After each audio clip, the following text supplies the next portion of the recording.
Good morning. Can you introduce yourself, please? Sure. My name is P.Z. Myers, and I'm a biologist at the University of Minnesota Morris. And what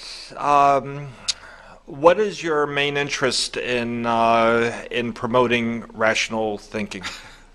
My interest is in creating a world I can live in, that my children can prosper in, and that involves less superstition and more competent decision making. Before we get into some of the more philosophical aspects of this, what are your actual research interests? What are some of the things that you work on? I'm a developmental biologist, and also interested in evolution. So I'm doing things like looking at how developing processes vary in natural populations. And one of the things that you've blogged about a lot is science education. Yes. In the United States. What can you say about the situation of science education in the United States, or lack of situation of it? Oh, there's a situation, all right, and it's dire. We're in horrible shape, and the thing is that if you damage education now, that means 10 years later, 20 years later, 30 years later, you are paying the price. So the fact that we've got such a lousy educational system right now means we ought to be panicking about what's going to happen when this generation grows up and is out looking for jobs and is going into education itself. What are some of the problems with, and then we'll get into what you think some of the solutions should be. Right. Well, there are a lot of problems. I would say first and foremost, the biggest problem we have right now is the way schools are funded. We all go through this, right? Periodically there are these levies on property taxes and so forth in our areas, and it's actually put to a popular vote whether we will support public education. And then what you find is that there are all these people who get out there and in a remarkable case of short-sightedness say, no, we're not going to support public education. You know, every time when these levies come up, I go in and I can't imagine voting no on them, but people do. So what we need is a more reliable, more stable source for funding education. Something where the government actually guarantees that there will be a reasonable sum of money set aside from government funds to support public education in the state or at the federal level, and no more of this Mickey Mouse nonsense of begging and pleading for pennies from the public. It just doesn't work. But that, as you say, just addresses the funding issue. How do you actually address improving the science curriculum issue? Well, the funding issue is a big one because you can't teach without funding. Yeah, and everywhere you look, when you have a well-funded school, you have a good school. And one of the reasons is simply that... Is that absolutely true? Well, it's not going to be absolutely true. You know, there will be variation. Because what I'm about to say is the reason is that the quality of an education depends on the quality of the teachers. Who wants to be a teacher right now when you're going to go in and get paid diddly for it? You're going to receive little respect from the public. You are going to be disrespected by the administration because they will not allow you to have your own private views, right? We know this because atheist high school teachers are in fear for their jobs. Simply the fact that they are not going to church can cost them their livelihood. And what you get then is this triumph of mediocrity, where we get poor teachers into the program. If you had some specific policies where, like most government jobs, they do not try, they cannot monitor your every moment of your private life, except if you're a public school teacher.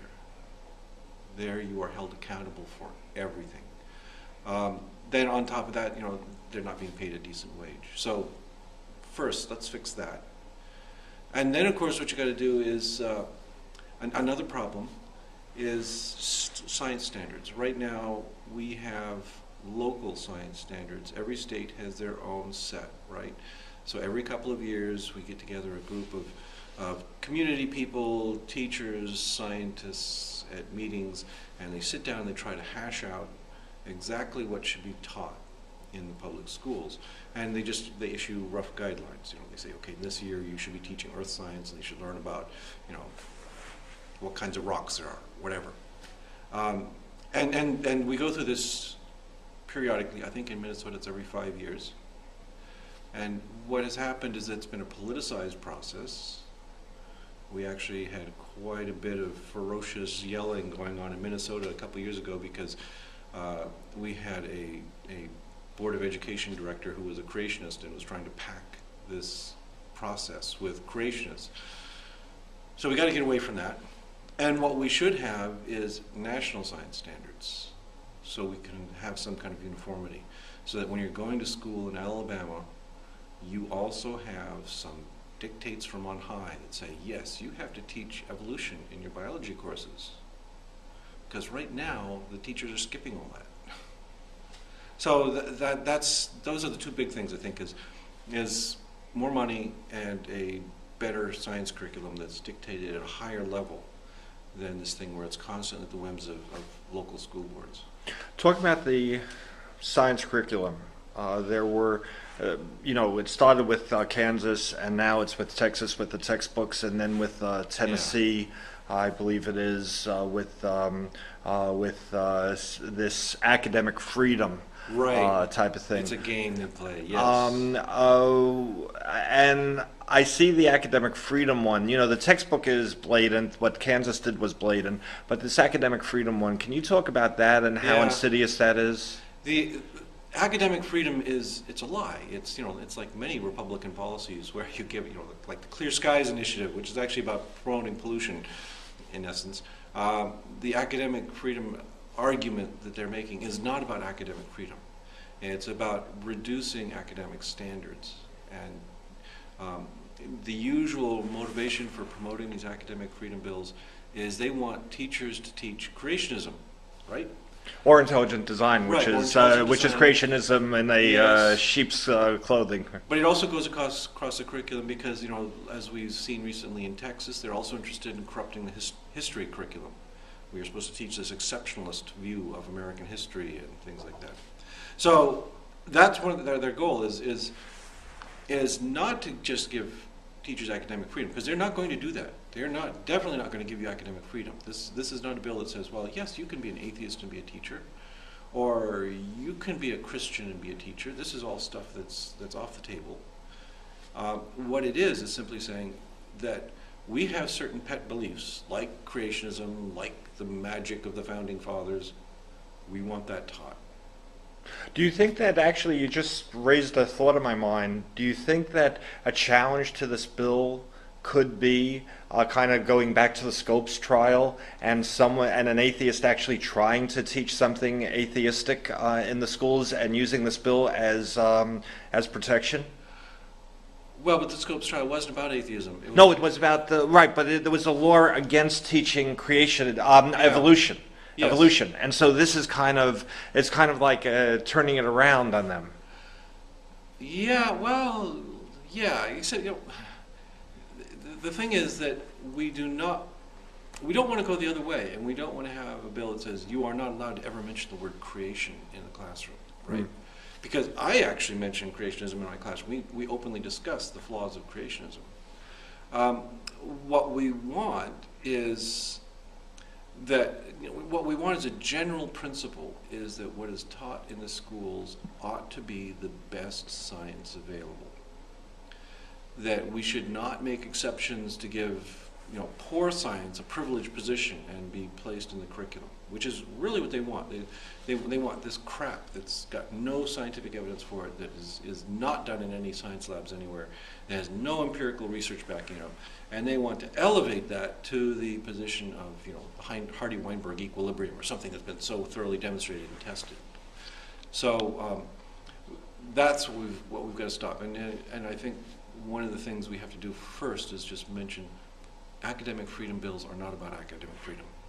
They're about enforcing and privileging a particularly poorly supported view.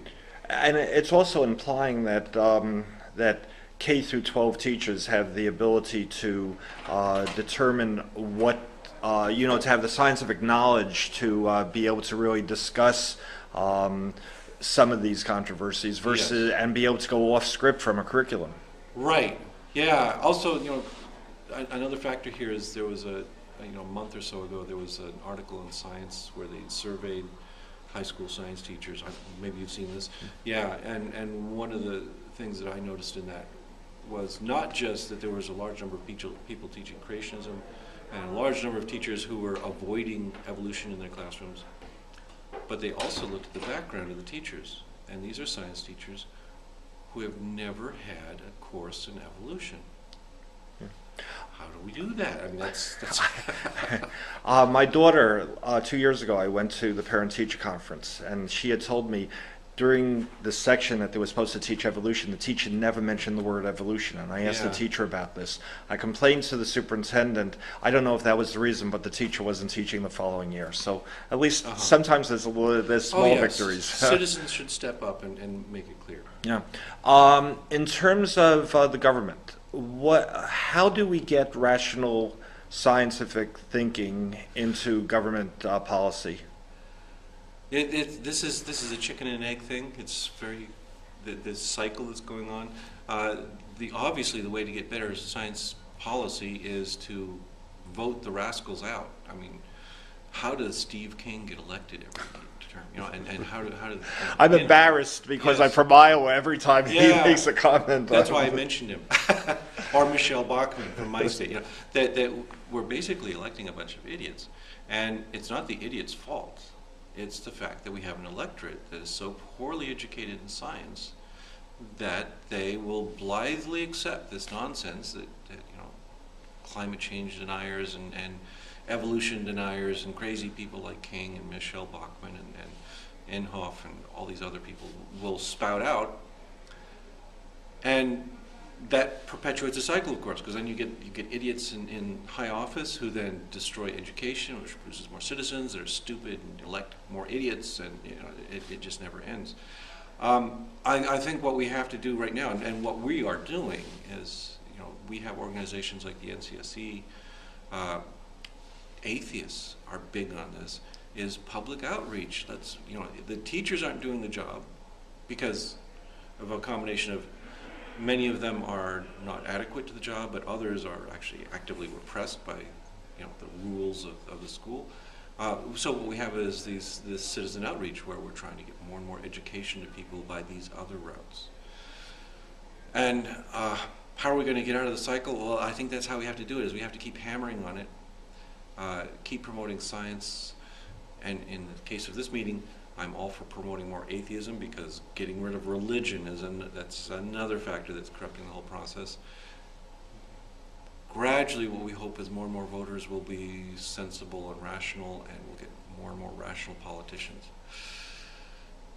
Because the cycle could be reversed. If we had an educated electorate and Steve King came up for office, they would laugh him out of the position.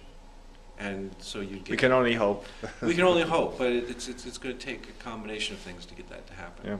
How can our listeners find you and your blog and your website? The URL of my blog is scienceblogs.com/pharyngula, which nobody can ever spell. It's PHARYNGULA. But more easily, if you just Google PZ, that's enough. I'm right there near the top. Near the top. Great. Well, thank you very much. I really appreciate it.